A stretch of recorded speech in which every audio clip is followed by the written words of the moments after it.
Very happy to get a win. Had big leads both times and just stopped doing the things that we needed to do to push the lead out further. It just seems like once we get a lead, guys start trying things, and from these games, I'm hoping that we're learning from them, and that we can finish games out stronger than we did tonight. But definitely very happy to get a win. Penny, you said yesterday that it's time to just get it done and figure it out. There's no more excuses anymore. Do you think you were able to accomplish that even if it was a little rocky there? Yeah, as long as we get a win, it's by any means necessary. It doesn't matter if it's by 1 or about 30.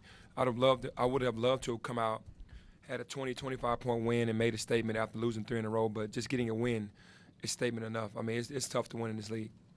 Penny, we saw an impressive press early on and had them reeling a little bit. Was there something in the film you saw that you could press this team?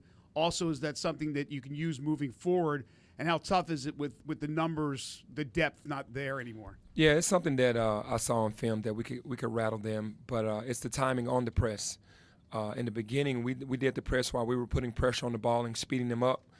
Then for like a 3-minute span, we just started running towards the ball, and that's not how we want to do it. That's why we really started faltering it. But yeah, we want to do that more.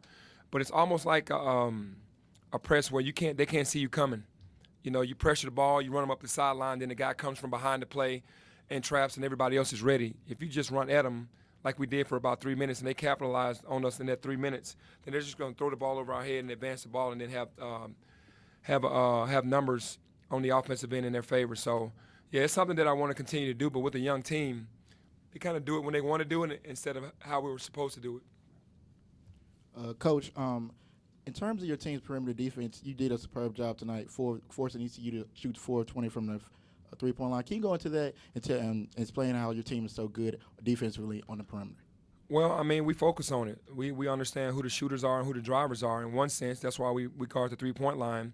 But also, it's just understanding who we want to have the ball and when they and when to go out and close out. So basically, they weren't a really good three-point shooting team. The only kid was J.J. Miles. Everybody else was kind of okay, and we did the job that we were supposed to. Even though J.J. still got a couple open looks, he was the guy that we were really locked in on. Penny, you had the game it felt like in hand. Does it drive you insane that your players start doing the stuff they start doing? And is there anything that you can do to get them to retain focus throughout? It's really frustrating. It's baffling. Because that's all we talk about is when we get a lead, this is what we want to do. And it just seemed like they just think, well, we got the lead, now it's time to start trying things. It's very frustrating to me because we've had an opportunity to win games, and we've done that, and we've had big leads that we've relinquished at home and ended up losing games because of those reasons.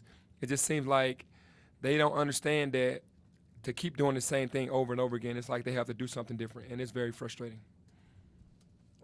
Coach, you chalk a lot of the mistakes or whatever up to their youth and being freshmen.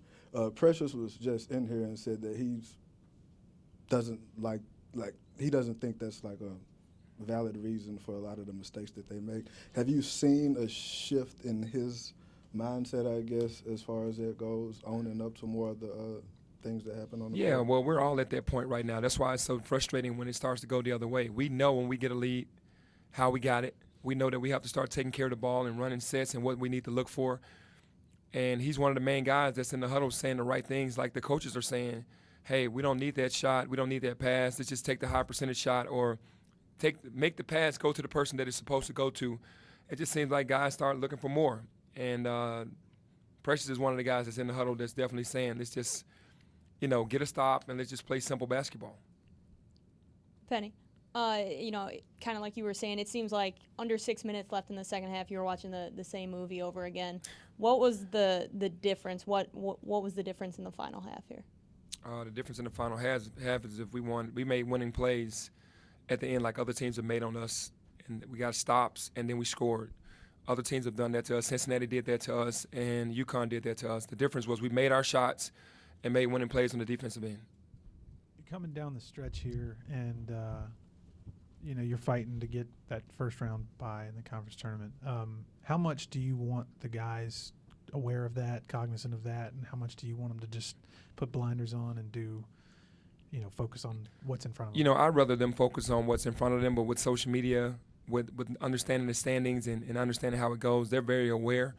But I'd rather them go one game at a time and not really look ahead, because it's hard enough to win a game. We were on a 3-game losing streak, and we were in all 3 to win the game and didn't. We just got to lock in on the small things, but not worry about trying to get a first round bye, but buying into what we need to do, and I think that'll take care of itself. Coach, with some of these tough games coming up, especially on Saturday, is there something that can be done, or something that you might hasn't been used in the bag of tricks necessarily to try to prevent some of these second half lapses when you have less room for error against a team like Houston? Yeah, Houston is going to put you in a position that you're going to be very uncomfortable the entire game, especially if you're out there playing nonchalant and not meeting the challenge. And I think that, oddly enough, that they will meet that challenge more. Houston is one of those teams that will bring the best out of the guys. So I think that understanding that they'll be more careful, they'll be more understanding that this is the best team in our league, and how they play is very aggressive, and I think they'll be looking forward to that. So I think that we'll be able to get in their heads totally this week before the game on Saturday, the rest of the week, and that they'll be ready. Penny, does it feel like it's been a really long time since you won a game, and what is the winning feeling like after snapping a losing streak? Yeah, it's been hard because you lose 3 close games. You lose to South Florida at home. You lose on the road at Cincinnati and at UConn, and it just seems like, man, you just got to get off the losing streak and get back on a winning streak, and it feels really good, honestly, because we've been working hard enough to get wins. We just haven't been able to close games, and tonight we closed one. Coach, an issue that your team has had over these last few games and really over the season is turnovers. Your team had 9 in that first half, only 4 in the second half. What did your team do differently to transition from the first to the second? Well, we just started running more sets, and they stopped taking chances. Like, they just want to take chances at the wrong time. That's just the biggest thing I see when I watch film. We just do some stuff to ourselves, self-inflicting wounds that just don't make any sense to me at the time that they try to do them. And no matter how much film we watch, they just, at some point of the game, everything's going good, and they'll go, you know what, I want to try this. But in the second half, we were just more controlled because we ran the offense better. Boogie hit some big shots tonight down the stretch. Does that give you some more confidence in him? I mean, it seems like these last few games you've kind of been searching for that guy to give you that clutch ability. And tonight he hit a big 3, and then he hit a runner down the lane that broke the tie for good. So, yeah, we definitely need that guy to emerge from the guard spot. Boogie has been doing a great job with that, and when you see that, you need a go-to guy. You look at all these other teams; they got a guy that they can go to and get an automatic basket. With Precious, they're loading up on him down on the box. With Boogie, he can get going on the perimeter, one-on-one and things of that nature, kind of like Jeremiah could last year. So he's a younger version that has done that in his career in high school, but just kind of deferred a lot since he's come here, and plus he was in a slump. But it is good seeing him emerge as a guy that can knock down those shots in crunch time.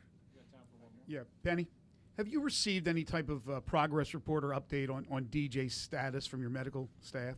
Yeah, they're just saying he's coming along as planned, and that it's looking more like the 6 weeks before he gets there. I see him walking better, so something maybe they're just keeping it under wraps for themselves, and then if he comes back earlier, then he does. But right now, it's still 6 weeks. All right, thank you. Thank you.